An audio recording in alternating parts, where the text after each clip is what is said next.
Avertissement. L'émission qui suit comporte des propos et des informations de sources douteuses, véhiculées par des personnages tout aussi douteux, dont l'accoutrement fait honneur à leur comportement. C'est sérieux, devriez-moi de quoi ils ont l'air de... Oui. Si vous êtes malencontreusement offensé par un ou plusieurs propos des geeks qui contre-attaquent, ce serait un peu comme se choquer après un bébé chien avec les gens encore collés qui vient vomir sur votre soulier. C'est cute, un bébé chien. En direct des entrailles de CKRL, voici les geeks contre-attaquent!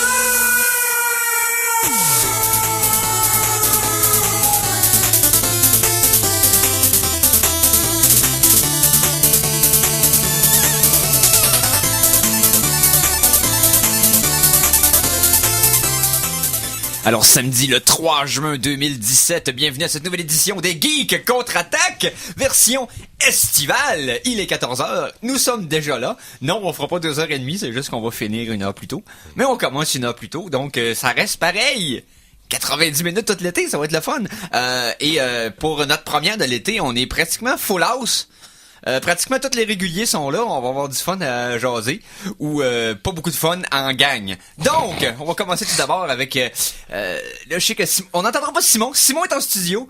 Il est présentement avec Mikey, l'autre bord de la console. Alors, il est là. Ben oui, il est là. Donc, salut Simon. Je suis en train d'apprendre parce que moi aussi, je vais pouvoir protéger la Terre. Yes! Ah oui, c'est vrai, nous sommes protecteurs de l'humanité, je vous explique plus tard. Mais tout ça pour dire que Simon est en apprentissage de console avec Mikey G, que je vais vous présenter plus tard, fait que c'est comme si j'avais pas dit son nom. Ensuite, Philippe Jacques, salut! Eh oui, salut, c'est moi qui ai pris avec l'ingrate tâche de remplir les souliers de Simon Boucher. Eh oui. De quoi tu vas les remplir? Ensuite! Tu veux pas le savoir? Ensuite, on a aussi Conan Arsenault. Hey, salut! Et d'arcadequebec.com, Stéphane Goulet. Yes, salut. Yes, donc, j'ai... La table est mise. Il reste Mikey G. Ainsi soyez-vous, mes chers frères. Ainsi sois-tu, Mikey. Ainsi sois-tu. Amen. Que Dieu vous bénisse. Amène tes nouvelles. OK, donc, allons-y avec l'actualité, Mikey. J'ai oublié de vous dire. Quoi? Qu'avez fait? Oh! Tout le monde sait ce que ça veut dire. Pour apprécier les meilleures sources d'informations, vous devez vous exposer au pire. Voici les Geektualités.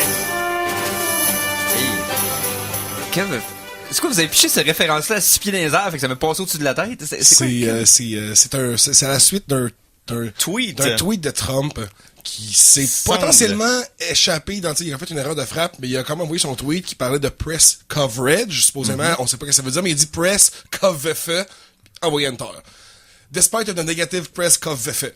Tout le monde a fait comme que ça veut dire, mais là après il y a eu la bonne idée de déliter ce tweet-là et de faire un autre tweet comme je sais pas qui va trouver que ça veut dire coverage.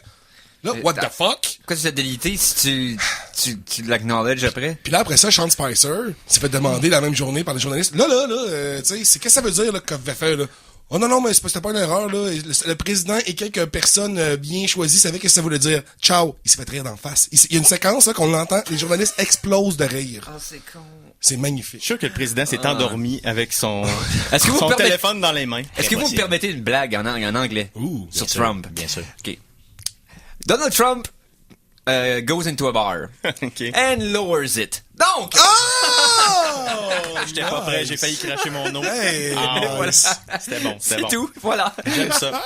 C'est pas tant que je suis pro, contre, anti, pour. C'est même pas ça le point. C'est que ce gars-là, c'est une célébration de tous les imbéciles dans la vie qui veulent faire de quoi quand même, malgré leur retard intellectuel, pouvaient être président de votre propre pays. Ouais, c'est un beau message. C'est extraordinaire. C'est un peu le Le gars, Terry il est Fox. awkward, il est socialement inepte, il parle avant de réfléchir, c'est un buffet à volonté. C'est extraordinaire. On passe-tu de barre très basse à barre très très très haute? Mikey, s'il te plaît. Hein, de quoi? De quoi? Ben, Mikey était en... l'actualité. Ben oui, on oui. l'a déjà.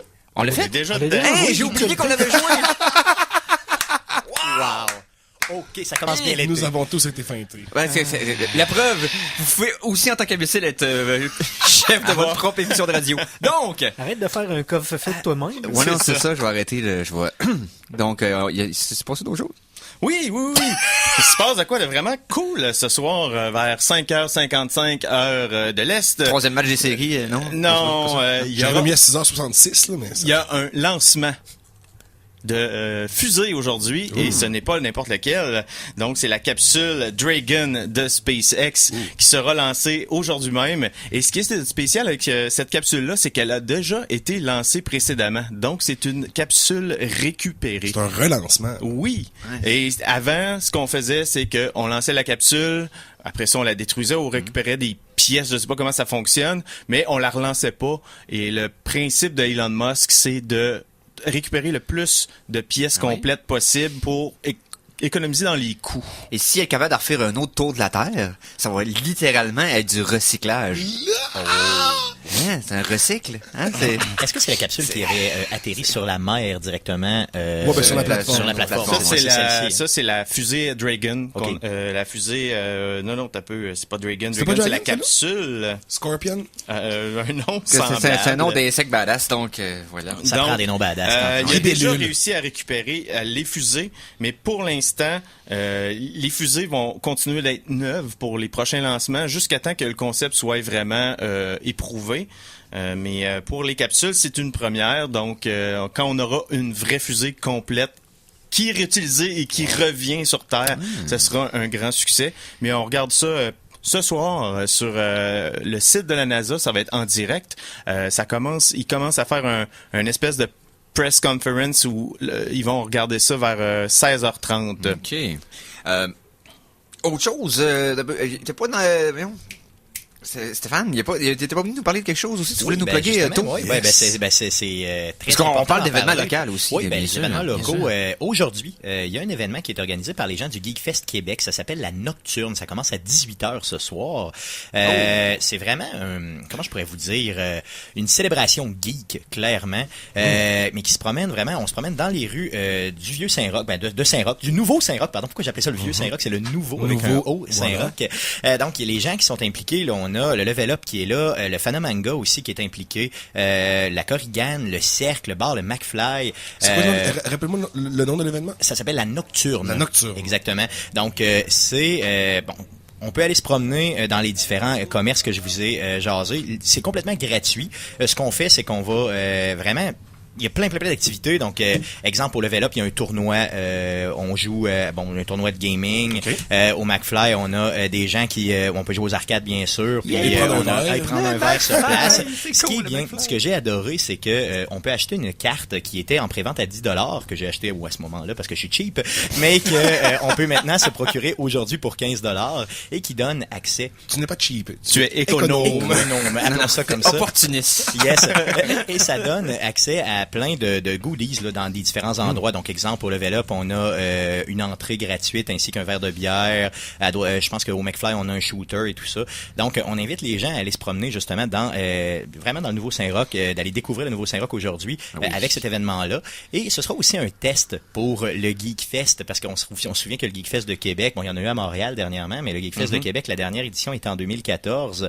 Et là, on a vraiment, ces gens-là ont comme plan de refaire un Geek Fest l'année prochaine. Donc, vraiment, il faut y aller. C'est un test aujourd'hui avec la Nocturne là, pour vraiment voir s'il y a un intérêt geek à Québec. Puis on le sait qu'il y en a un, mais il faut vraiment que les geeks se déplacent aujourd'hui. Et avec la température qu'on a, honnêtement, je pense qu'on va pouvoir être là. Il y aura aussi, bien sûr, des Twitch sur place et tout ça. Plusieurs personnalités là, du monde de YouTube et tout ça. Là, donc, allez, déplacez-vous. À Québec, vous allez être là. Vous en bien sûr, nous, on va être au Level Up une partie de la journée. À partir de, justement, on se déplace là aussitôt que le show est terminé pour aller twitcher sur place. OK, hey! Ça va être très intéressant. Puis il faut... Ça serait fort que ça revienne. GeekFest, on l'avait couvert quand il était passé en 2014, puis ils n'ont pas répété l'expérience. Des fois, quand t'as des échelles de succès, ça fonctionne bien, tu répètes, des fois non.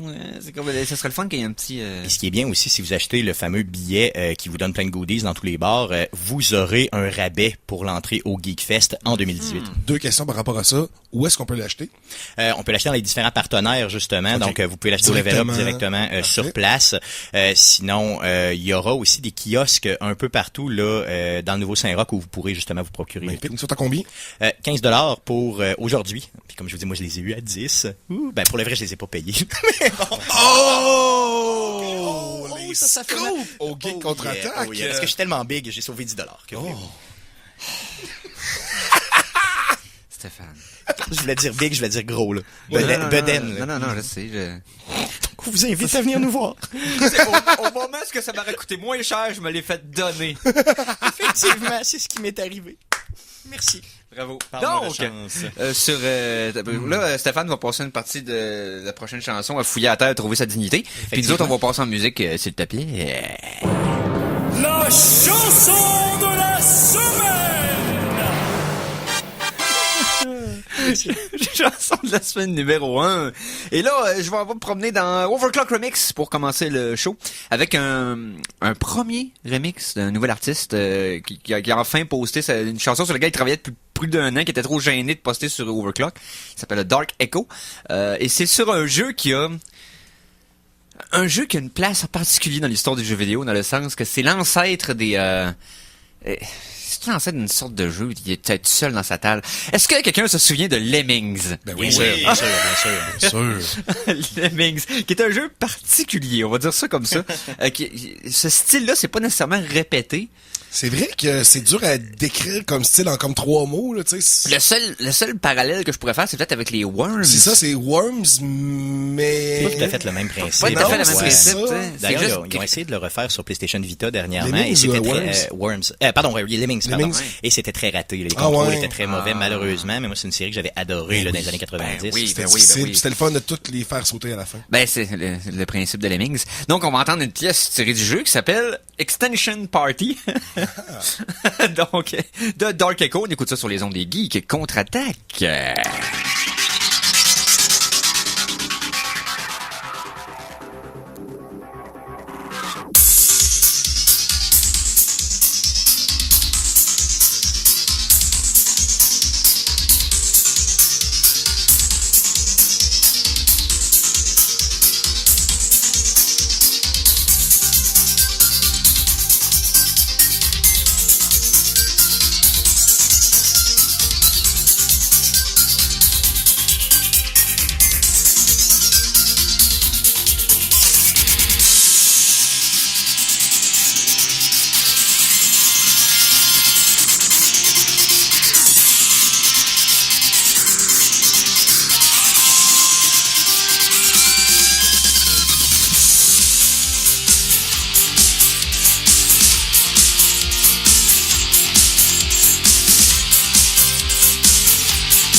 Alors, c'était Extension Party du réarrangeur musical Dark Echo. C'est sa toute première contribution au site overclockremix.org.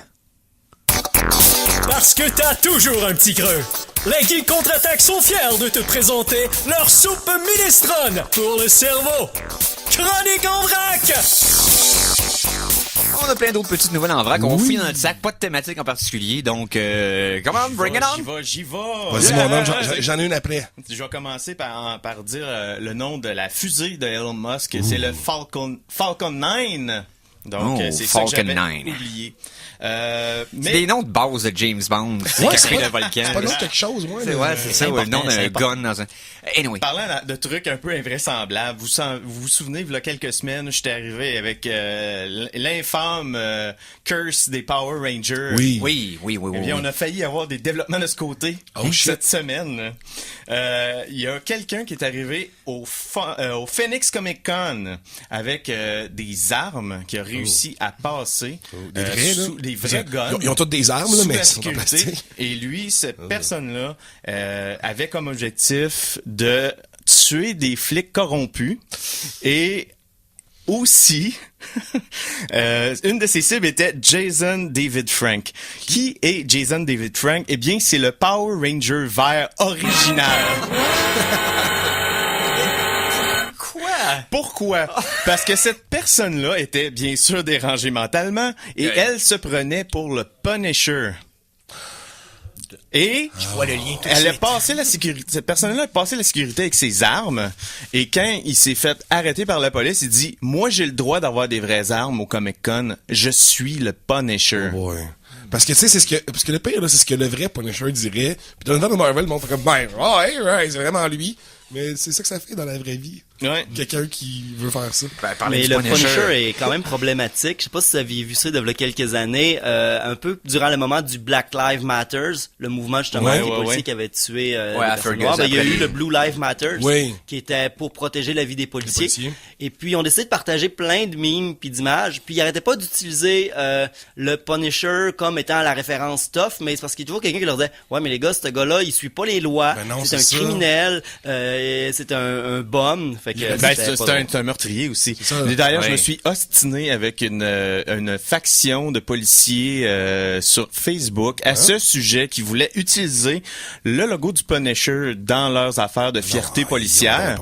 Et je leur ai clairement dit: écoutez, vous comprenez pas, vous représentez la loi, mais vous représentez aussi le citoyen. Vous pouvez pas avoir une tête de mort d'un Punisher, genre qui est un criminel, puis qu'on vous fasse confiance. Ça fonctionne pas. Et je me suis fait varloper par les policiers. Tu es maintenant sous surveillance, mon cher. Oui, je sais. Écoute, ils savent où je suis. C'est un manque de connaissances. Sauvez-moi. C'est ça. C'est juste que les personnes dedans, c'est juste du monde pas informé de ces affaires-là. Moi, je pense que trouve ça badass. Le meilleur choix qui aurait été questionnable, mais même à ça aurait été le symbole de Judge Dredd. Questionnable, mais au moins... C'est très questionnable. C'est dans la justice. Au moins, c'est la loi par-dessus tout. Mais moi, Superman serait plus approprié. Protège l'humanité. On a eu des nouvelles par rapport à Punisher cette semaine. Oh, Netflix a annoncé que le début novembre va être la première semaine de novembre, je pense que c'est le 3 novembre, va être la sortie de la première saison de The Punisher. Nice. Yes. Donc, on va attendre quelques mois après Defender, on va tout de suite avoir la première saison de Punisher. Ça va être intéressant parce que c'était probablement les 5 meilleurs épisodes de tout ce que Marvel a fait en tant que série télé. Des dernières années, les 5 épisodes de Punisher au début de la saison 2 de Daredevil, c'était sensationnel pour le writing puis l'ambiance en général. Donc j'ai hâte de voir ce qu'ils vont faire avec le personnage.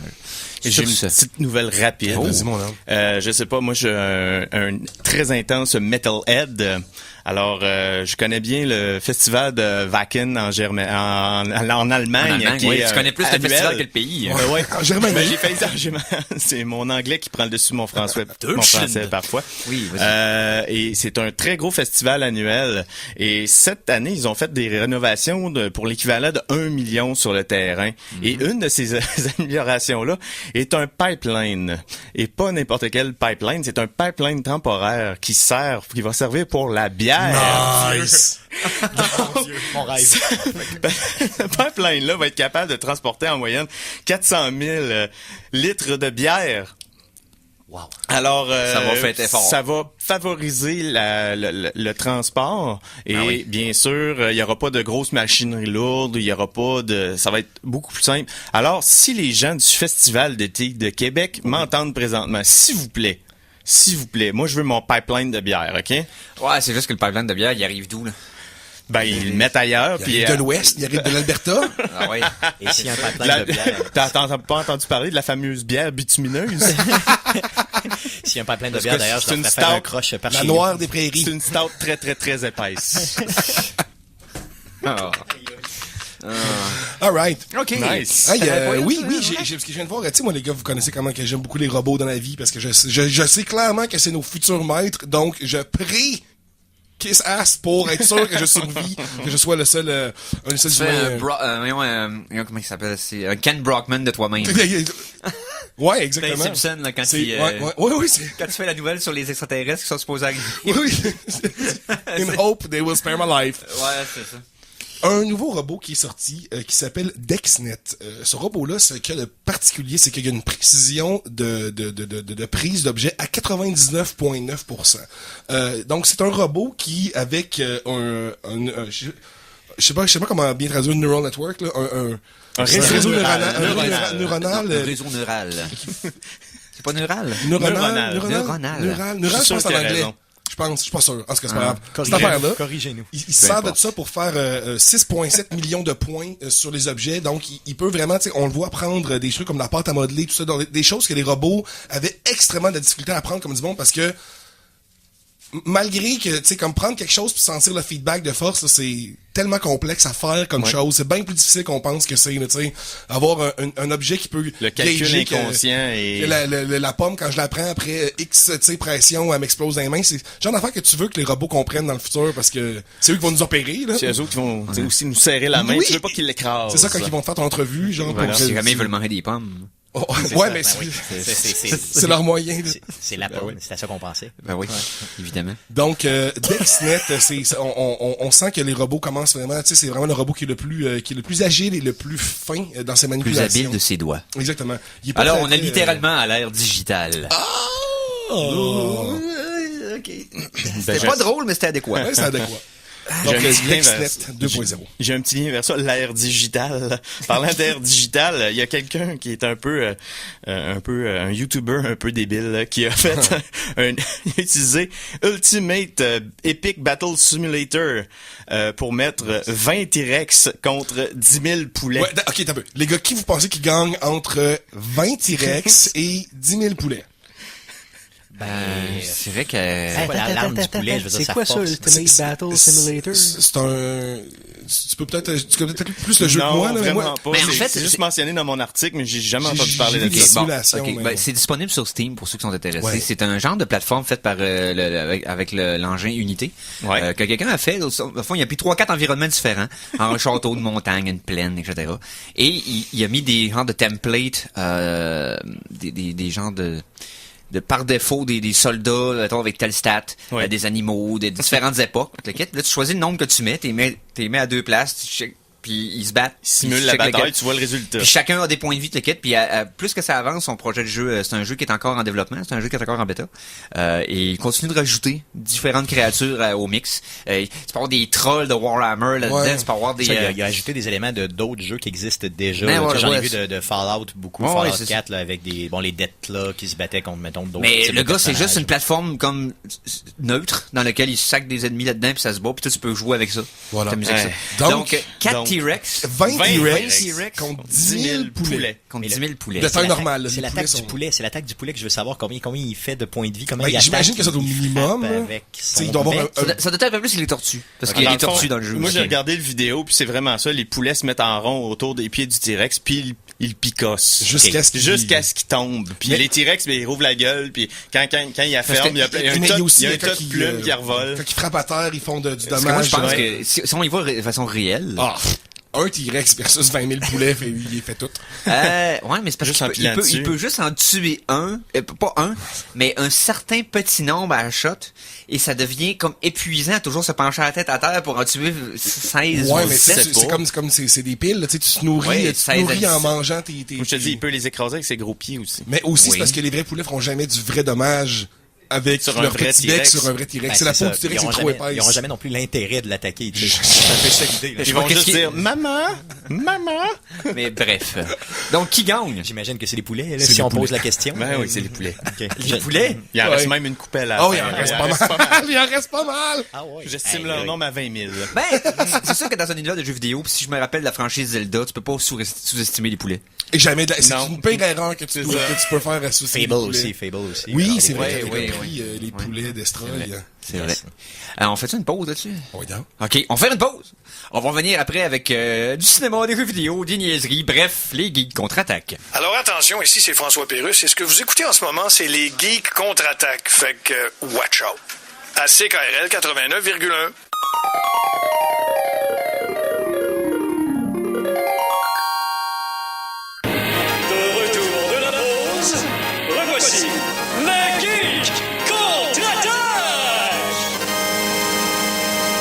Et nous sommes de retour pour la deuxième partie de 3 des Geeks contre-attaque. Et donc, hey, je pense que c'est le temps d'en parler avec tout le monde qui est ici, puis le fait qu'il y a des événements qui s'en viennent, puis je pense que ça, c'est le temps. C'est le temps. Hein? C'est le temps? Tu le dis. Ah non, mais je pose la question, c'est rhétorique, j'ai besoin d'y répondre. C'est le temps? Aurais-tu besoin d'y répondre? Chronique jeux vidéo! Yes! Merci, Simon! C'est Simon qui a les pitons des mains! Wow! On y fait confiance. Ah oui, on y fait confiance. Vous allez le regretter amèrement. Ouais, c'est ça. Ben non. S'il n'y a pas d'émission la semaine prochaine, on est tous disparus, là. On sait qui... Alors, jeux vidéo, parce que y a plein de nouvelles, puis je vais même avoir une petite critique en retard, là, indice, tout à l'heure, là, qui sera pas très, très élaborée, mais je veux quand même en parler un petit peu, là. Après, tu me prépareras le critique en retard pour tout à l'heure.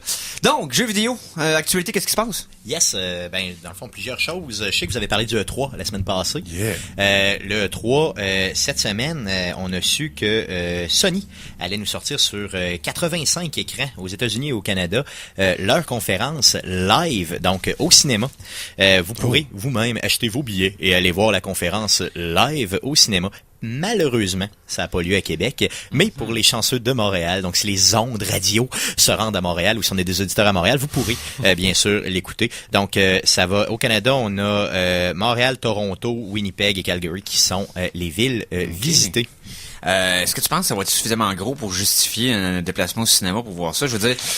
Ben, moi, je suis un fanboy de PlayStation, vraiment depuis toujours. Je pense que PlayStation, au niveau de leur approche des dernières années, là, ils servent véritablement le gamer comme faut. Là. Ça vaut peut-être la peine, honnêtement, d'aller avec une gang, parce que moi aussi, je me disais, aller voir ça au cinéma, what?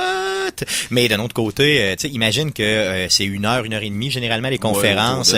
T'es avec une gang de geeks exactement comme toi. Les grosses annonces sont là. Imagine une annonce de Last of Us 2, mettons, un plus de gameplay, exemple, présenté ou quoi que ce soit, toi et moi ensemble, on triperait en malade. Ça donne l'impression d'être sur place. Ben oui, clairement. Tu sais, je me rappelle d'avoir écouté celle de Bethesda, la légendaire conférence de Bethesda de 2 ans, qui ont annoncé que Fallout 4 existait puis qui sortait 5 mois après. Oh my God. Et qui ont annoncé que Fallout Shelter existait puis qui était disponible maintenant. Ouais, puis le Pip Boy, puis là, c'était toute cette conférence-là. Et d'ailleurs, sur cette conférence-là, je veux le dire, mais si vous écoutiez Arcade Québec à l'époque, j'avais calé la shot pour Fallout 4. J'avais dit, ça va sortir cette année. Mais il y avait aussi annoncé les distributions de Doom. Oui. Donc c'est la résurrection de Doom qui était un succès, on va le dire. Là. Très bon jeu, très solide. Donc ça avait été gros. Il y aurait un intérêt d'aller voir ça, honnêtement. Cette année, qui va voler le show? Et moi, je pense que PlayStation va vraiment y aller très fort. Parce que là, ils sont sur une bonne année, présentement. Nintendo! Ils n'auront même pas de show sur place. C'est ça, ils ont annoncé qu'il n'allait pas avoir de conférence. C'est la 2e année, d'ailleurs, je crois, 2 ou 3e année qu'ils n'ont pas de show. En tout cas, l'année passée, il n'y en avait pas, ça, c'est sûr. Qui va voler le show? Je sais que Microsoft va mettre des efforts épouvantables cette année. Ça, c'est garanti, parce que à un moment donné, ça plante de plus en plus le côté exclusivité au niveau des jeux. Ils vont mettre la Scorpio en... Ouais, puis ils vont sûrement aussi annoncer la... Ouais, la Scorpio, c'est nom qu'il donne. Ça a été fait par Elon Musk. Non, c'est ça. Non, c'est sûr que ça risque d'être. Peut-être qu'Ubisoft peut nous surprendre, peut-être avec plusieurs jeux, peut-être des nouvelles, je sais pas, des nouvelles franchises. La surprise est déjà faite dans le sens que l'annonce de Far Cry 5 a comme pris un peu tout le monde par surprise parce que ça semble intriguant. Ben, c'est vraiment très bien. Moi, je suis all-in pour Far Cry 5. Là. J'ai aimé le... Avez-vous vu d'ailleurs cette semaine au niveau de Far Cry 5 la pétition aux États-Unis qui est sortie très très forte pour justement l'annulation du jeu. Il n'y a pas juste l'annulation, il y a aussi genre le changement d'ennemi, que ce soit des que le jeu se passe au Moyen-Orient ou à une autre place, mais pas aux States. Je me suis dit quel autre pays qui est supposé être. Non, mais ça fait couler beaucoup d'encre, mais c'est très drôle honnêtement parce que quelle est cette controverse, Stéphane? Ben la controverse est à l'effet que ça se passe dans le sud des États-Unis. Plus centre des États-Unis, donc vraiment avec une secte.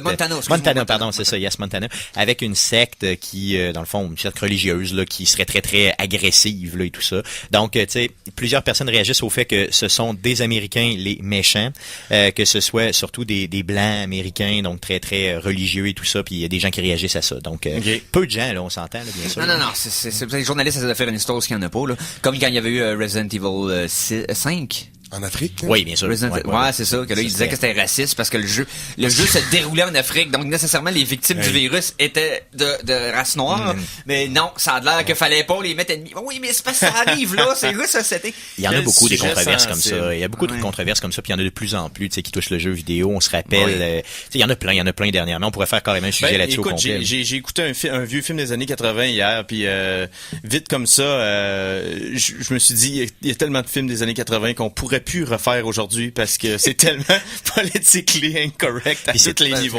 Starring Chuck Norris. N'importe quel film avec Chuck Norris des années 80 est impossible à passer aujourd'hui. Le pire, c'était juste les deux Corey.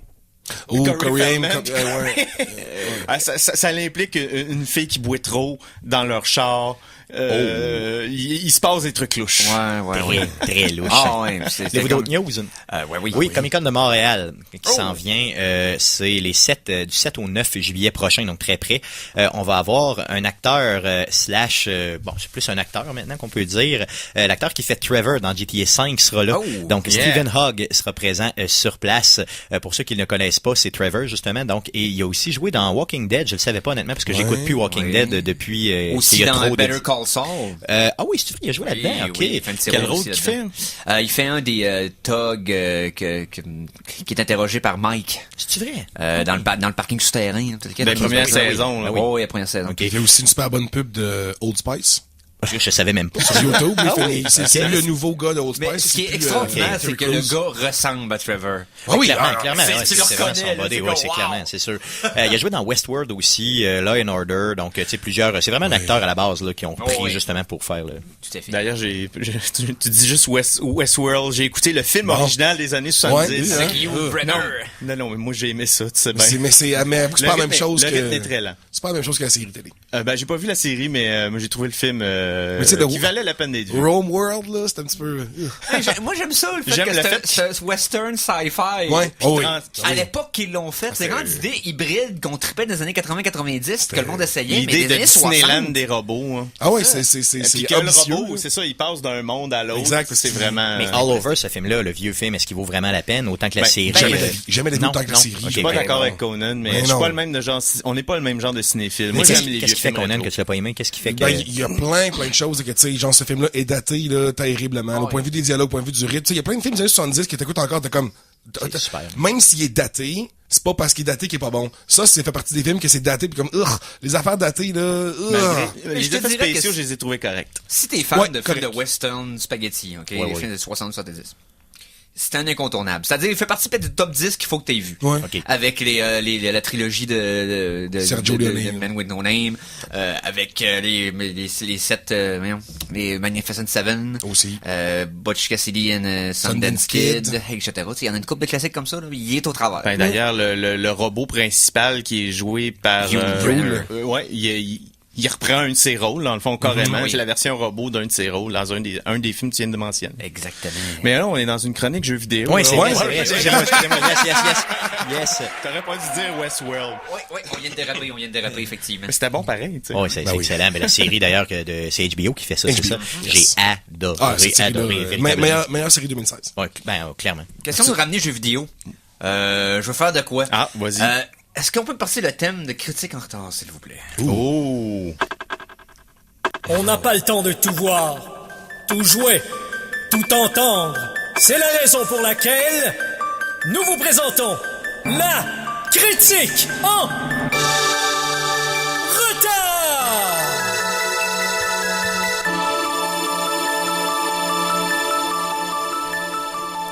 Parce que je joue aux jeux vidéo 6 mois à 1 an après tout le monde, parce que je suis en train de jouer cette semaine, puis parce que je veux comme mettre mon petit grain de sel à ce qui va potentiellement être le jeu de l'année. Voici ma critique en retard de Horizon Zero Dawn. Ooh. C'est awesome! On passe à un autre sujet. Fin de ma critique. Wow! C'est aussi bon que le monde en le dise. Le contrôle est sharp. Tout. C'est ça que je parlais avec Stéphane tantôt. Ça va être à la fin de l'année, ça va être entre ça puis Zelda. Je suis pas mal sûr. Là, il me regardait, il était pas trop sûr, mais j'ai dit, garde. Toi, t'aimes pas Zelda, mais le monde entier aime Zelda. Ça va me suivre pour le reste de ma vie, ça. Hein? Les gens, tous les geeks de la planète vont T'arrêtes d'en parler, non? Ouais, non, c'est ça. Bon, peut-être. Je vais arrêter de m'auto-flageller, c'est ça. Ben, moi, j'en ai parlé pour que le monde s'en rappelle. Ouais, exact. Toi, tu clairement. On n'oubliera pas. Keep the fire burning. J'ai vu Conan jouer à Horizon Zero Dawn. J'ai vu Eric. J'ai passé donc 2 après-midi assis sur un divan à regarder quelqu'un jouer. Et c'était les mêmes bouts, en plus. Mais j'ai eu du fun. C'est bon, ce jeu-là. Ça va pas d'allure. Puis t'as un PS4, donc aussitôt que tu pourras te le permettre, ou oui, je te le prêterai, mais j'ai fini avec, ou on s'organisera de quoi, là. Les contrôles sont tellement sharp, là. C'est le fun à jouer. C'est des trucs simples qu'on fait dans plein d'autres jeux, mais dans lui, c'est plus le fun qu'ailleurs, parce que tout est sharp, tout est précis, tout est fun. Ça va être facile de le prêter à Mikey. On est genre 6 puis on a 12 copies. Mais il y en a beaucoup qui l'ont acheté digital. Ouais, c'est ça. Moi, je voulais prêter. Quand je me rends compte, shit, je peux pas. J'achète tout le temps digital maintenant, là, pour la simple et unique raison que t'as pas à te lever pour changer de jeu. Mais une chronique en retard? Oui. Mais on va être en retard pour de quoi? Il y a un hacker qui a trouvé une Nintendo PlayStation. J'ai bien dit une Nintendo PlayStation. Le prototype, dans le fond, c'est quand Nintendo avait comme commissionné Sony pour lui faire un lecteur CD, pour accoter le Sega CD. Mais ils ont dit à Sony, on n'a pas de besoin. Et là, l'histoire de PlayStation commence. Exactement. Mais il y avait un prototype de ça qui était fonctionnel. Il était pas fonctionnel. Tout ce qu'il faisait, il était capable de jouer des jeux de Super Famicom, ce qui est la version originale du Super NES en Asie. Il était capable de les jouer par la trappe qu'il y avait sur le dessus, mais le lecteur CD était complètement pas fonctionnel. Donc ce hacker-là, ce qu'il a fait, lui, c'est vraiment remonter le lecteur CD, changer des pièces, s'arranger pour que ça fonctionne.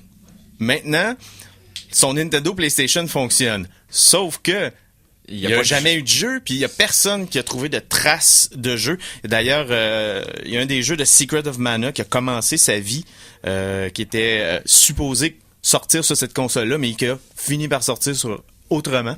OK. Mais à part ça, on n'a aucune trace de ces jeux-là. Mais les modders sur Internet, eux autres, avaient fait des spéculations par rapport aux specs qui étaient sortis sur les Internets. Et ces jeux-là, le gars, il a essayé de les driver sur sa machine et ça n'a pas marché pour la première fois. Mais il a envoyé les vraies spécifications de la machine aux modders concernés. Ils ont fait des modifications et après un deuxième essai, ces jeux-là, des homebrew qu'on appelle, ça l'a fonctionné. Nice. Donc, la console est maintenant fonctionnelle et si vous trouvez des traces, les geeks, de jeux de Nintendo PlayStation dans vos affaires, on sait jamais, ben, on les envoie à ce gars-là parce que on va pouvoir enfin savoir la vérité.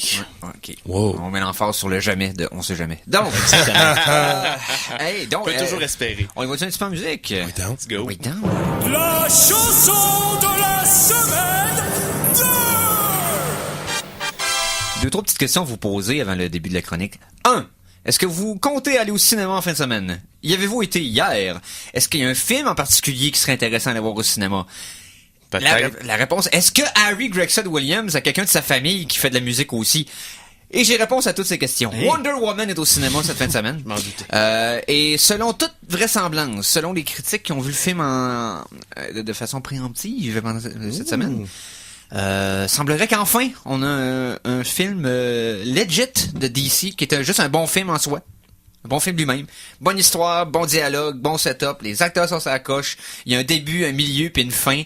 Tout fait du sens. Donc, ça n'a pas l'air d'une pub montée rapido. Ça n'a pas l'air d'un film de 3 heures qui est pressé de passer d'une scène à l'autre.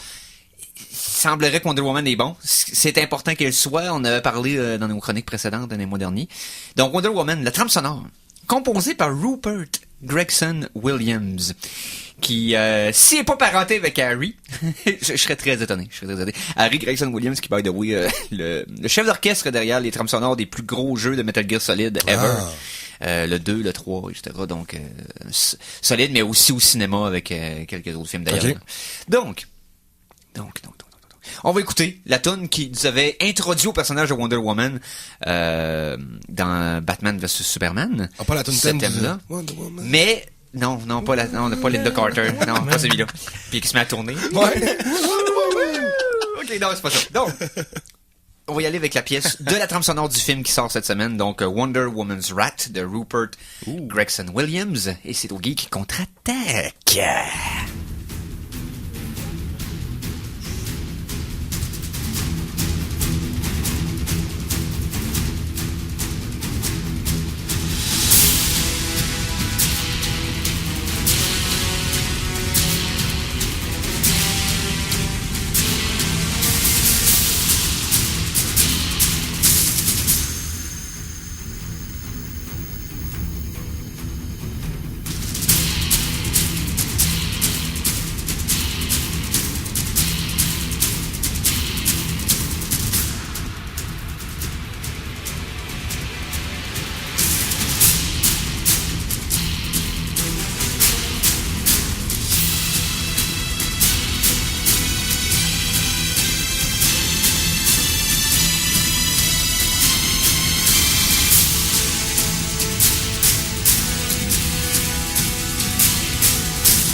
Alors, on vient d'entendre la colère de la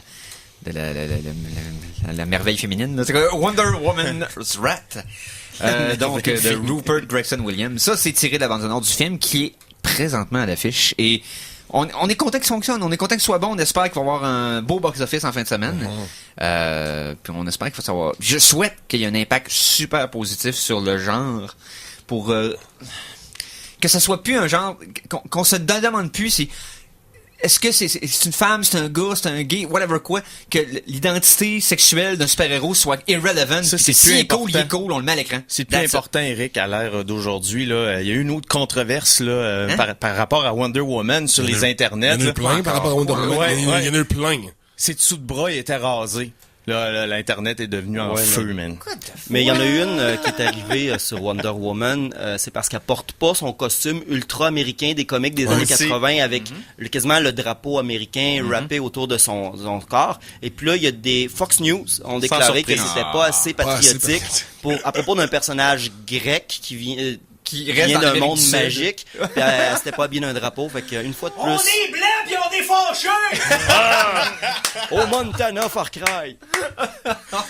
Ouais, mais il y a aussi des bruns qui sont fâchés. Là. Le Liban a banni au complet le showing de ce show-là parce que l'actrice est israélienne. Oui, c'est ça. Fait que là, il y a du monde qui sont mis à chialer contre le Liban. Là, il y a du monde qui sont mis à chialer contre le monde qui chiale contre. Mais c'est pas juste parce qu'il est israélien, parce que Gal Gadot a vraiment fait partie des forces spéciales. En plus. Donc, elle a, techniquement, c'est un ennemi de l'État. Ouais, c'est un ennemi de l'État. What? C'est la nouvelle... Quoi, vous le saviez pas? Non. Ah ouais, des photos d'elle. Gal Gadot est badass pour de vrai. Mais non, mais c'est parce que ils ont tout pas le choix au Liban là, de faire partie des forces. Là, tout le monde a, genre, c'est 90%. Ils ont un service militaire obligatoire. Exact. C'est la Christopher Lee féminine. Wow, ouais, hey, wow. Elle vient de devenir encore plus awesome dans un petit point de badass encore plus. Level up. Oui, tout à fait. Puis il y a aussi une autre controverse aussi par rapport à Wonder Woman, si on va encore y aller. C'est le Théâtre Alamo qui a créé la controverse en faisant une première seulement avec des femmes invitées, mais non seulement des femmes invitées, mais seulement des femmes aussi qui travaillaient lors du soir de la première. OK. Mais c'est pas un soir de première, c'est quelques jours plus tard. Ouais, non. C'est annoncé d'avance, c'est un événement promotionnel. Moi, je trouve, il y a aucun problème avec ça. Mais vu qu'on chialait, tant qu'à ça, on va sortir un film de Rambo avec juste des gars dans ça. C'est irrelevant. Ils font un événement spécial que certaines personnes peuvent aller. C'est pas pour tout le monde, pis c'est pas grave. C'est pas pour tout le monde, c'est un film. Ah oui, mais... Lui, n'existera jamais. C'est le même genre de monde qui se choque après ça, qui se choque que les parkings pour handicapés sont les plus proches, puis ils trouvent ça plate parce qu'ils aimeraient ça prendre des parkings pour handicapés. C'est pas la même. Il y a pas de controverse là. Ils ont le droit de faire ça. Ils ont le droit, mais c'est juste un move. Ça fait partie d'une autre controverse qui entoure Wonder Woman. C'est pas une controverse. Ah oui, oui, c'en est une, oui, clairement. Je suis un les gens réagissent là-dessus. Ouais, on réagit, mais c'est une non-controverse selon moi. Mais jamais tu vas pouvoir sortir quelque chose. Merci, gang. Merci derrière l'aquarium. On est rendu où, là? Je sais pas, j'allais parler de film. On allait parler de film. On va parler de film. Donc. Yes. Okay. Ben, parlons de film. Yes. Chronique Cinéma!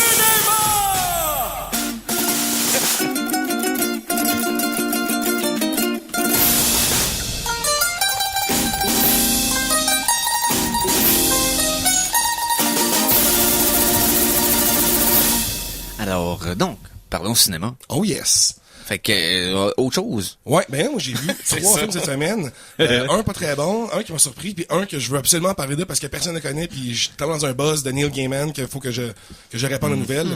Donc le film le moins bon que j'ai écouté, c'est The Ticket, avec l'acteur qui fait Ozymandias, c'est dans Watchmen, Matthew quelque chose c'est son nom. En tout cas, qui fait un aveugle qui soudainement retrouve la vision. Puis là, évidemment, là, sa vie change là, parce que tu sais, maintenant il peut. C'est un film récent. Oui, il me semble que j'ai vu la bande-annonce. 2016. Ok. Puis là, sa vie change, puis là, sa femme ne l'aimait plus parce qu'il a changé, parce que maintenant il est rendu superficiel. C'est comme... Tout le monde est comme bon, c'est un film qui veut être assez profond, mais c'est un petit peu plate. C'est un petit peu comme, bon, sa vie elle change, puis là, il se pogne une autre femme, là. Ouais, puis là, sa femme le quitte. Mais là, c'est parce qu'il avoue pour la première fois, puis il se rend compte qu'il n'est pas de son goût. Mais non, mais là, pas le savoir. C'est Malin Ackerman, sa femme. Ouais. C'est Spectre dans Watchmen en plus. Non, mais c'est pour dire qu'ils sont probablement je resterais. Ouais. Mais il y a trop pareil pour une autre fille qui joue dans Game of Thrones, je sais plus laquelle, une fille qui a un point, c'est la fille qui a un point de beauté d'en face dans Game of Thrones, je me mêle dessus. Peut-être, c'est pas grave, parce que, c'est comme, tu sais quand genre, c'est des problèmes d'acteurs, comme t'es tellement beau, genre, pis ta femme est tellement belle, mais c'est parce qu'il y en a une petite affaire plus belle. Il n'y a pas seulement la beauté. Non, exact. T'as manqué l'issue du film. Donc, le film, le gars qui voit plus, qui voit plus, puis qui en voit plus, puis c'est plate. Donc, n'allez pas le voir. Non, mais c'est ça. Matthew Good. Matthew Good, ouais, exact. Le film s'appelle The Ticket et ma petite note, c'est Do Not Ride. Donc, OK, voilà. à ce point-là, OK. Ouais. Okay. Donc, le deuxième film que j'ai écouté, c'est un film qui m'a vraiment beaucoup surpris. Et c'est un film que, quand j'ai vu le trailer, j'étais pas du tout vendu, mais je me suis dit, je vais l'écouter, puis j'étais fasciné tout le long. Et c'est A Cure for Wellness. Avec Dane DeHaan, qui dans le film de Luc Besson qui s'en vient, Le 5e élément. Oui, qui était dans, qu'on a découvert dans Chronicle. Oui, exactement. Qui a joué dans le film de Metallica. Ah oui? Oui, ben oui, Through the Never, ouais. Oui, c'est vrai. Qui était le Green Goblin dans le Amazing Spider-Man. Moi, ce gars-là, les gars, je le call tout de suite, là, c'est le prochain DiCaprio. C'est le prochain big acteur, là, quand il va avoir, un peu plus vieux, là. Pas une gueule semblable un peu à cet âge-là, à l'âge semblable. Ben, ça ressemble en plus, mais il est bon aussi, il a des chops quand même. Donc, A Cure for Wellness, c'est l'histoire de Dale DeHaan qui doit aller chercher quelqu'un de son entreprise qui est dans une retraite, une retraite dans les Alpes, là, parce que c'est un gars riche. Donc, il faut qu'il aille le chercher parce que le gars, il y a des acquisitions et des mergers à faire. Il va là-bas, le gars il dit non, moi je suis bien, c'est un sanatorium, là, comme tout le monde en robe de chambre, avec des bains partout, puis tout le monde se passe des grosses balles. Là, tout ce qu'on aimerait faire toute notre vie. Ouais, exact. Puis le gars il dit non, je veux pas rentrer, je suis trop bien. Dan dit ok, c'est beau, je m'en vais. Et là il y a un accident on the way out, donc là il se retrouve à l'hôpital, il a pas le choix de rester là jusqu'à ce qu'il soit au moins guéri parce qu'il peut pas, il peut pas s'en aller de là. Mais là il commence à se passer des affaires un petit peu fucked up.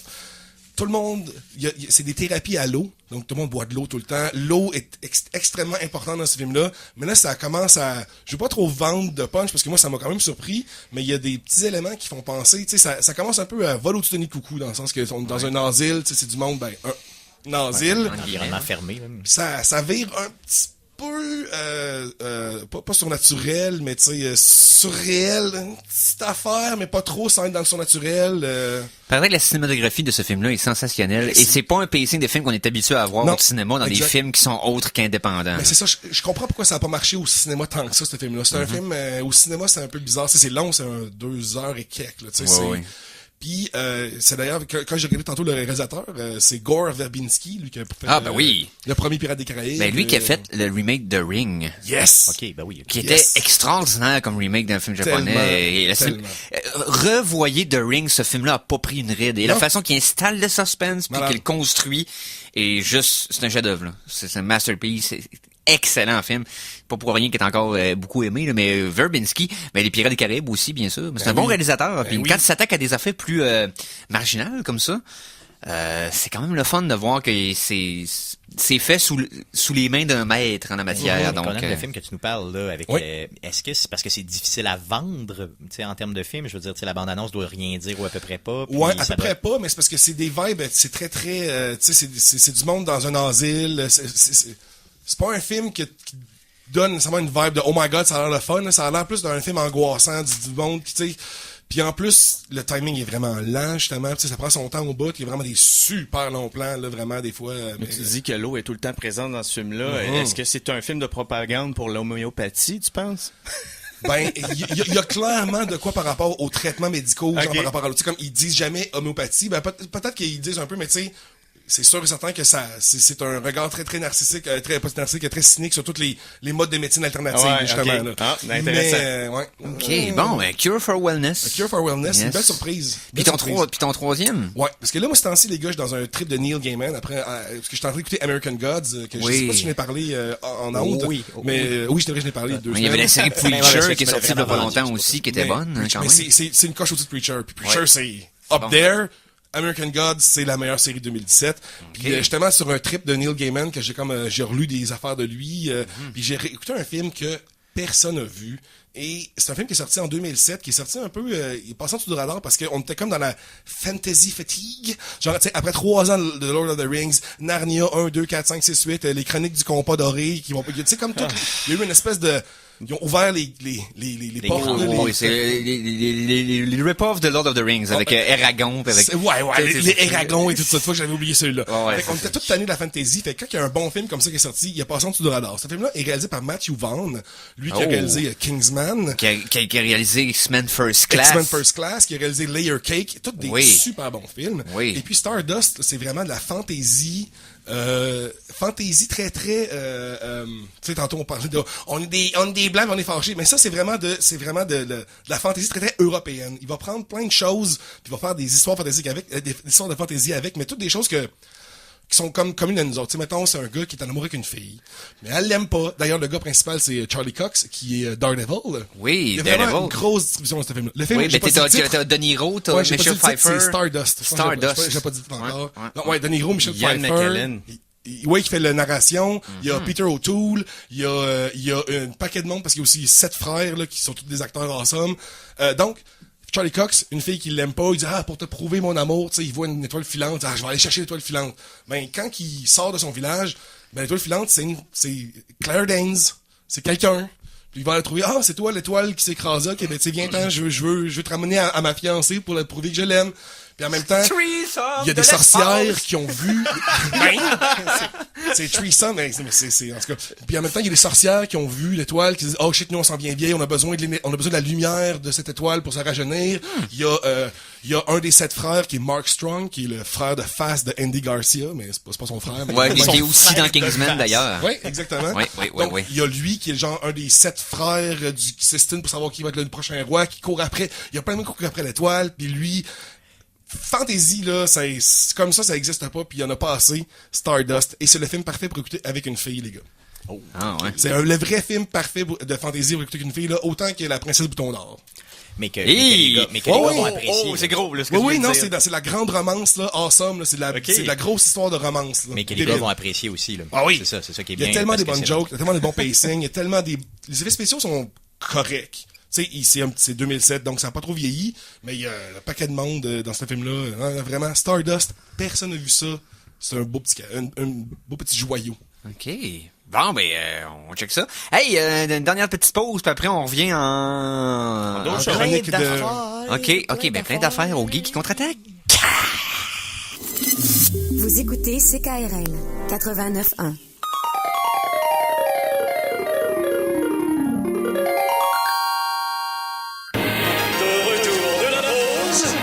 Voici le Geek contre-attaque! Et nous sommes de retour pour le troisième tiers troisième et dernier tiers de l'émission d'aujourd'hui, dans ce samedi, le 3 juin. Est-ce que tu veux dire qu'on n'aura pas de 4e tiers? C'est ce que je pense que ça veut dire. On peut toujours espérer, mais non. Il s'agit d'un petit écran pour l'humanité, mais d'un écran de géant pour les geeks. Chronique télé!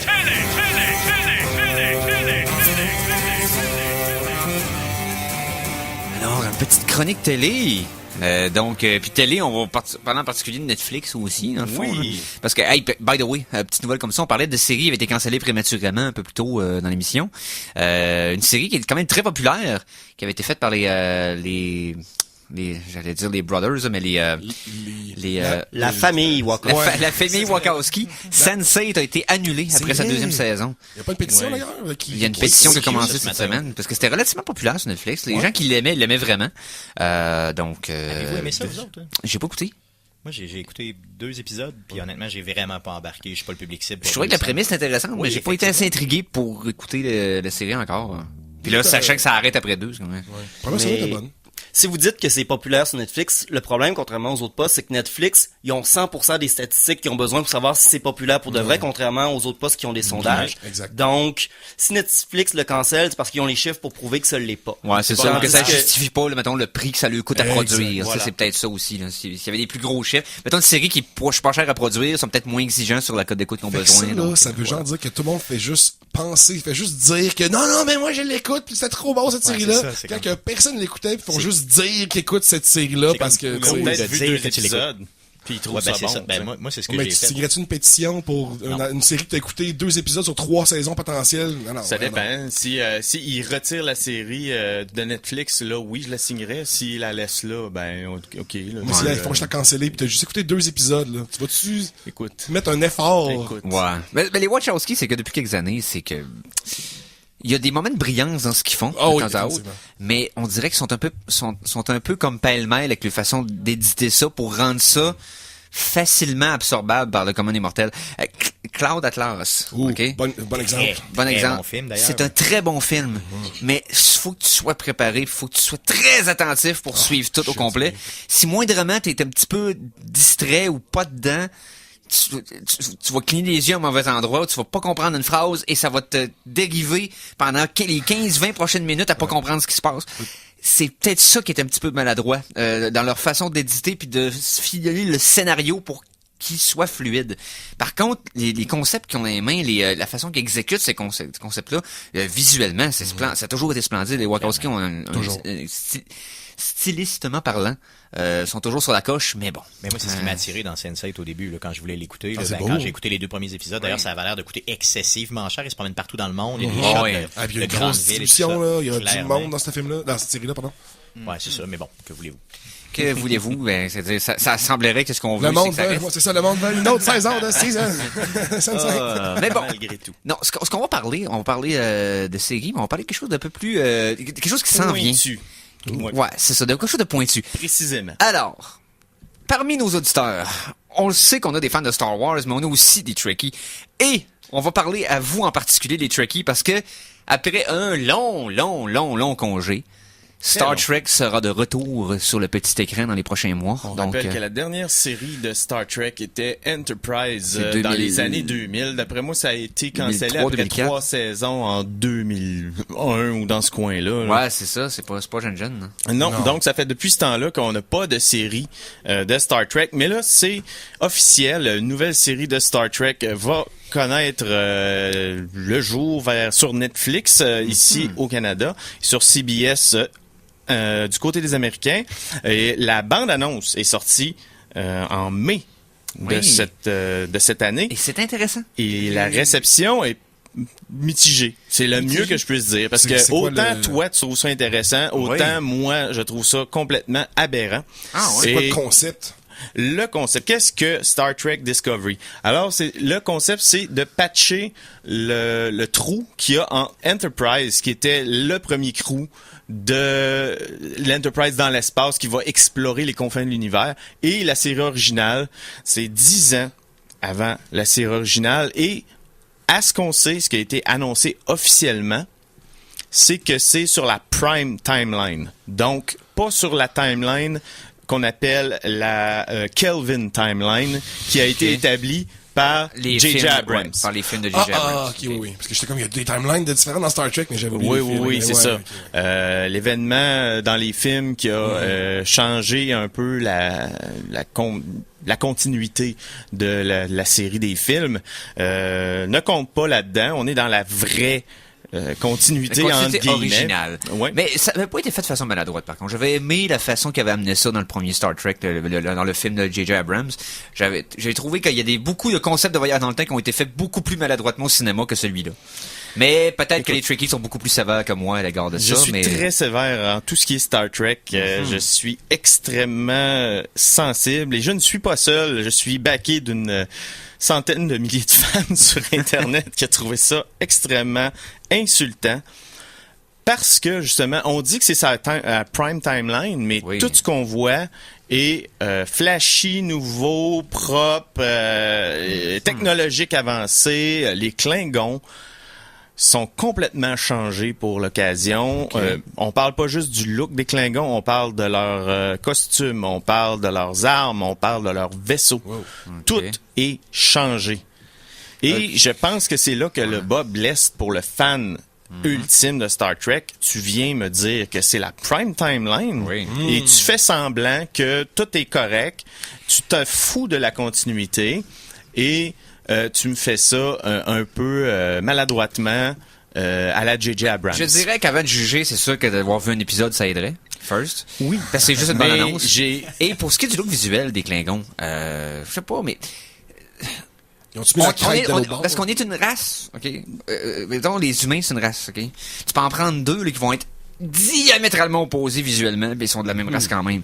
Donc, si les Klingons se ressemblent pas aux Klingons originaux, ça veut pas dire qu'ils ont tous l'air du même groupe de 20 qui ont comme fait de l'inceste entre eux autres pendant 10 000 ans. Tu sais, à un moment donné, ça se peut qu'il y ait de la variété aussi des Klingons d'une autre galaxie qui sont différents un peu, ou quelque chose. J'ai la réponse à plusieurs questions. Et ça s'est déjà fait aussi dans Star Trek. Si on se souvient du design original de la série, il était pas pareil comme il n'y avait aucune crête. Il y avait les vêtements étaient bien sûr super cheap, et quand ils ont eu de l'argent, bon là ils ont uppé un peu le design des Klingons, et depuis a été respecté partout sauf dans la Kelvin Timeline où il y a quelques différences minimes. Mais là encore une fois, là on passe d'un Klingon super mais est-ce que c'est confirmé que c'est les Klingons ou c'est un autre race? Les gars, faut pas oublier le virus. Oui, c'est ça. C'est compliqué c'est comme ça qu'ils ont justifié à expliquer dans l'univers pourquoi les Klingons de la vieille série avaient pas le même look dans la nouvelle génération, parce que quand les Klingons de la nouvelle génération ont été vus pour la première fois, le monde était fâché. C'était pas les Klingons qu'ils connaissaient. Là, ça, on les considère comme normal. Mais il y a eu un genre de virus basé sur des changements génétiques humains qui avaient comme causé des problèmes, puis ça a comme créé des générations de Klingons bizarres. Donc, t'avais pas tout à fait même tort, Enterprise ont touché ce point-là maladroitement, donc il y a ça a tout le temps été explication pourquoi ils sont pas pareils. Mais bon, la réalité fait que CBS veut attirer les fans du reboot et les fans originaux. Et comment ils ont fait ça? C'est avoir le look des reboots et dire que c'est sa timeline prime. Donc, c'est un peu maladroit. Si tu veux, mon avis, et comme annonce, ils vont avoir une raison pour justifier cette... Donc, ça va être un total reboot et il va y avoir un autre événement qui va justifier la différence. Donc, une autre timeline, même s'il l'appelle Prime, ça sera pas Prime. De toute façon, tu peux pas faire plaisir à un fan de Star Trek. C'est la règle numéro 1 de l'univers. C'est ça. J'ai pas de plaisir présentement. OK, à ce qu'on sait, c'est que Sarek, qui est le père de Spock, va avoir des doubles transdimensionnels et ça va causer un grand trouble qui va... en fait une explication dans les réalités pour le reboot. Ça sort quand, ça? Ça, c'est très bientôt, je crois, c'est à l'automne. Je suis pas certain encore parce que c'est toujours repoussé. Et c'est un peu là que je voulais aller. C'est que non seulement les fans sont pas d'accord, mais il y a eu beaucoup de troubles avec cette série-là. Il y a rien de clair. Au début, c'était Brian Fuller qui était supposé s'en occuper. Il s'est fait... Est-ce qu'il s'est fait sacrer à la porte ou est-ce qu'il a pris lui-même l'initiative Est-ce qu'il s'est démissionné lui-même? Telle est la question, mais le fait est qu'il paraît qu'il y a beaucoup des choix de design qui ont été pris par Fuller. Les auteurs originaux ne sont plus dans la game. Et Alex Kurtzman, qui était auteur et producteur pour les films de J.J. Abrams, lui aussi s'est fait tassé. Ça, c'est pas une mauvaise nouvelle, parce que Kurtzman et Orsi, ces deux-là, nous ont pondu des scénarios à l'emporte-pièce dégueulasses pour un paquet de films, puis ils sont en grosse partie responsables de beaucoup de flops des 10-15 dernières années que le monde réalise pas que ces gars-là sont toujours attachés. T'as dit Orsi, là, puis j'ai des frissons. C'est une des raisons qui fait pourquoi j'aime pas la nouvelle trilogie. C'est mal écrit. La nouvelle trilogie de films est très mal écrite. Beyond était correct. Beyond était correct. C'est les deux premiers qui sont faits par Kurtzman et Orsi qui sont comme dégueux. Surtout le 2. Là. Donc, ce qui fait que notre série se retrouve avec personne pour s'occuper de la timeline ou de la continuité parce que il y a plus personne d'impliqué avec Star Trek ou les vieux Star Trek dans la production.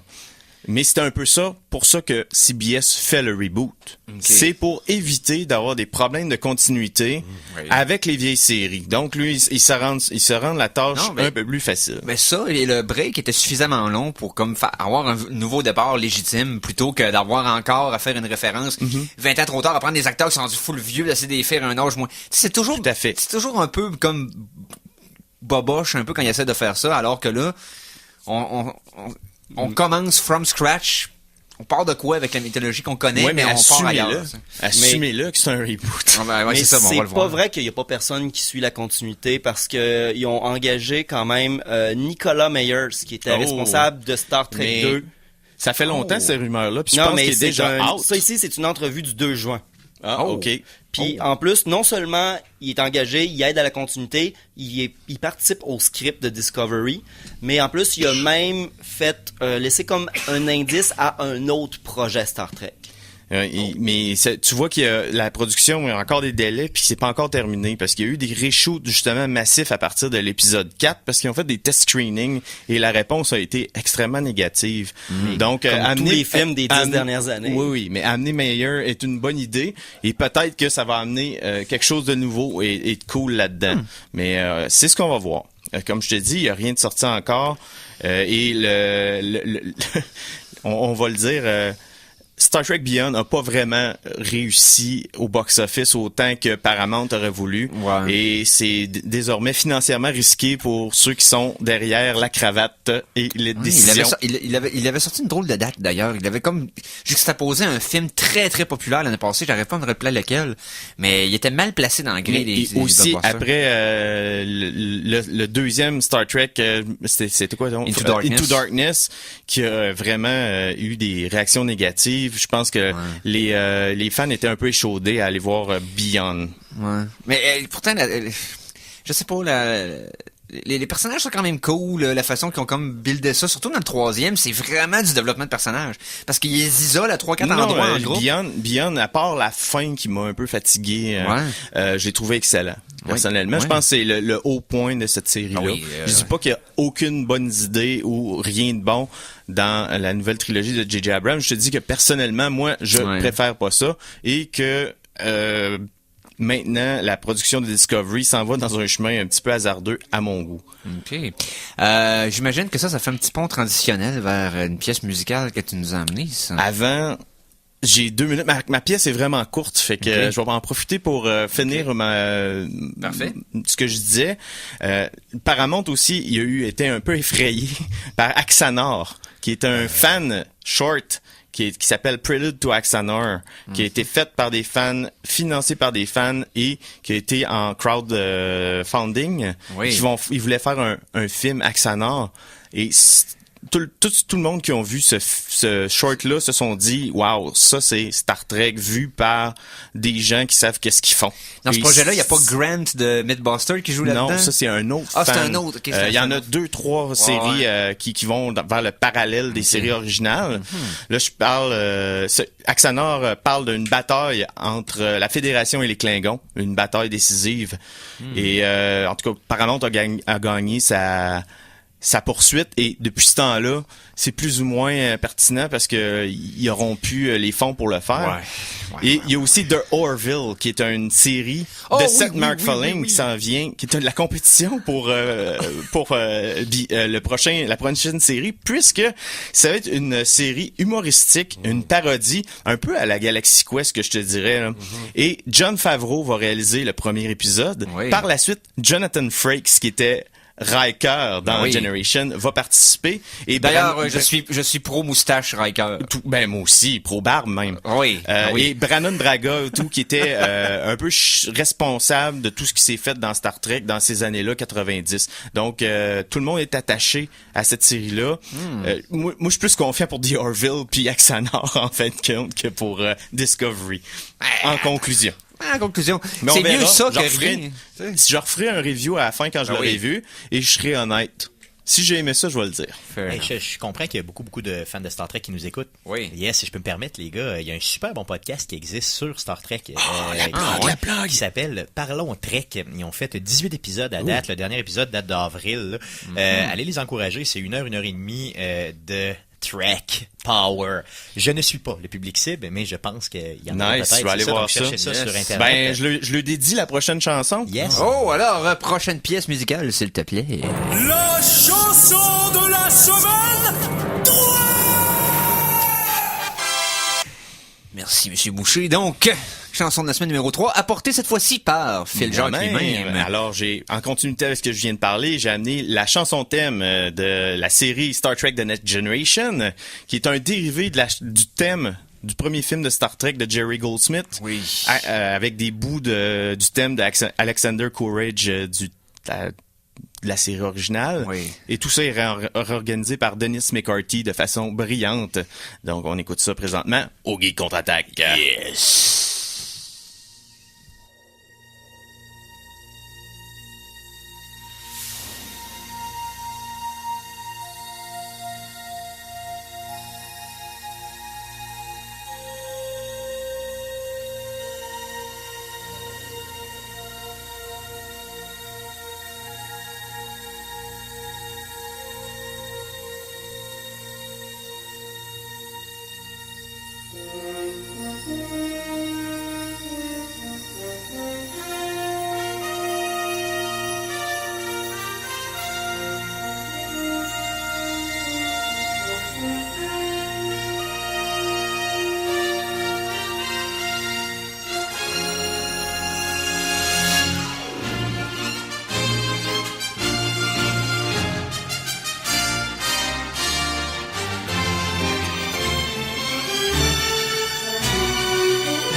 Et de retour. Hey, ben oui, on est de retour. C'était la chanson thème de la série The Next Generation.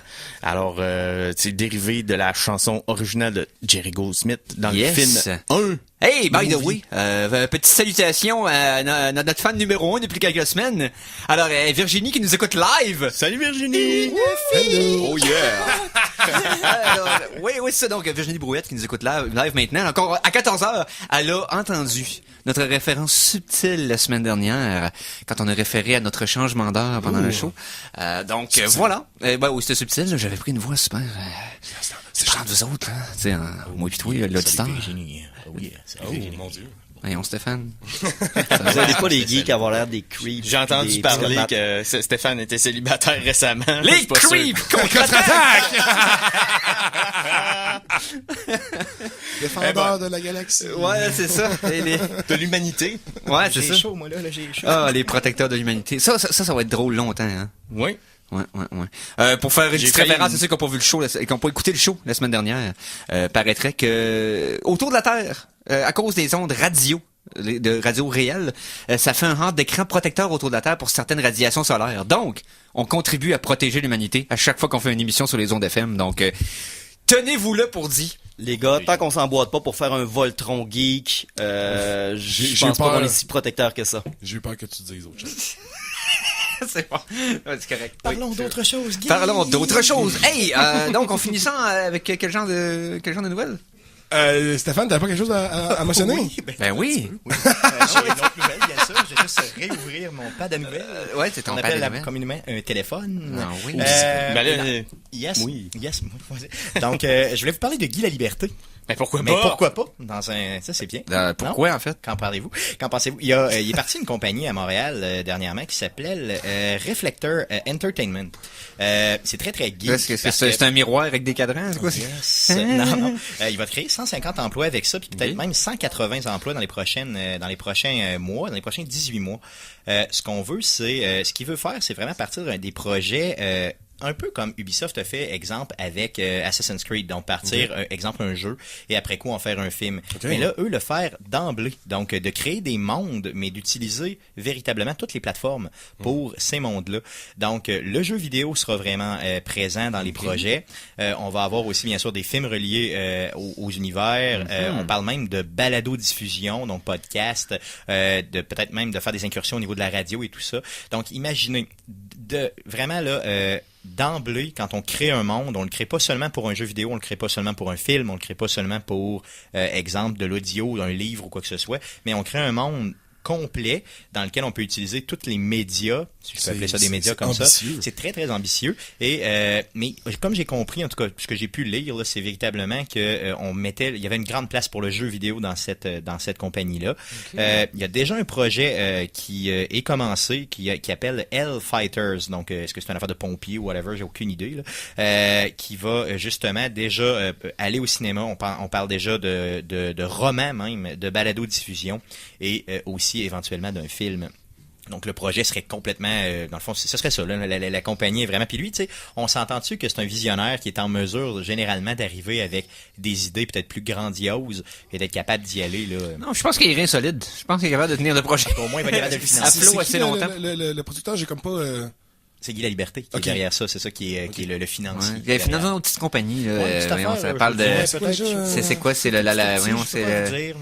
J'essaie de me rappeler, là, je pense que c'est je peux pas vous dire. Les forains des astres. J'essaie de me rappeler les forains solaires. Ouais, c'est ça. Les forains solaires. Déjà à s'entourer de gens du jeu vidéo. Donc oui. Il a été volé des gens chez Ubisoft déjà, donc vous voyez que ça va être gros. Là. Ouais, d'habitude, ce gars-là, quand il se met sur un projet, c'est quand même... il fait beaucoup parler. Si c'est pas... Tu sais, c'est peut-être pas des projets qui sont toujours... Tu sais, moi, personnellement, son nez de clown qui flotte dans l'espace, là... Non, je suis pas un fan du gars. J'aime quelque chose, je suis pas amer. Mais s'il peut créer des emplois au Québec, ben oui, c'est ça, à Montréal, si ces projets peuvent venir de chez nous. Mais ça peut être aussi une nouvelle voie de divertissement, dans le sens que je trouve que ça ressemble un petit peu, au point de vue du concept, à ce que James Cameron a fait avec Avatar, dans le sens que Avatar, c'est un univers qu'il a créé, que là, il va faire, là, il y a à Disney, il y a le Avatar World qui vient d'ouvrir, il y a les prochains Avatars qui s'en viennent, fait que c'est vraiment une espèce de genre de... Mais je pense que cette convergence-là qu'il va essayer de faire va être beaucoup plus marquée dans le temps. Là. Donc, mettons, tout peut-être sur 5 ans, on va avoir un film, un jeu avec de la balado à travers. En tout cas, je sais pas comment la balado peut s'introduire là-dedans, mais bon, que voulez-vous, j'ai peut-être des histoires à raconter. C'est ce que tu fais, c'est parce que ça va être comme des podcasts, mais avec le background, tu sais, sonore. Oui, pourquoi pas. C'est Frodon et l'autre, c'est Frodon et Sam qui font le podcast, t'entends, tu sais, des... Oui, pourquoi pas, j'aimerais vraiment ça. Ben, écoute. Ça change des recettes de patates. Clairement, c'est ça. Il y en a qui marchent tout seul, nu-pied, puis Ouais, quand on a de la corne, puis hey, ça doit être longtemps. Mais sinon, c'est intéressant, mais j'ai hâte de voir de quelle façon ça va être exécuté. Surveillez ça s'appelle Reflector Entertainment. Et c'est un projet québécois, donc bien sûr, une autre raison de s'y intéresser. J'imagine si on est chauvin un petit peu. Faut bien. Quand on a de quoi d'original, faut bien. Ben oui. OK. Hey, ben alors, messieurs, on dit ça comme ça, mais je pense que tranquillement, pas vite, on s'approche de la fin. Donc, mais merci d'avoir... Hey, OK, là, c'est notre première de l'été. Donc, merci d'avoir été là. Hey, on était là tout là. On a commencé Simon zéro sa machine, puis tout, là, on est en business. Oui. Là, fait que, hey, donc, hey, merci à Conan. Merci à toi, mon cher. Merci d'avoir vu tous ces films et de nous en avoir parlé. Oh, yeah. Merci à Stéphane Goulet. Merci à Phil Jacques. Excelsior! Excelsior! Nous allons défendre l'humanité de... C'est quoi donc défendre ça? Au complet. Ouais, c'est ça. Deuxième épisode, on s'en souvient plus. Ben, c'est ça. Hey, merci à Mikey, bien sûr. Et merci à Simon Boucher à la console. J'ai fait ce que j'ai pu, qui me fait mal. Ah, mais c'était amplement suffisant. Merci surtout à vous autres, gang de fous. On se reprend la semaine prochaine pour la version estivale des Geeks Contre-Attaque. Sur ce, salut les geeks!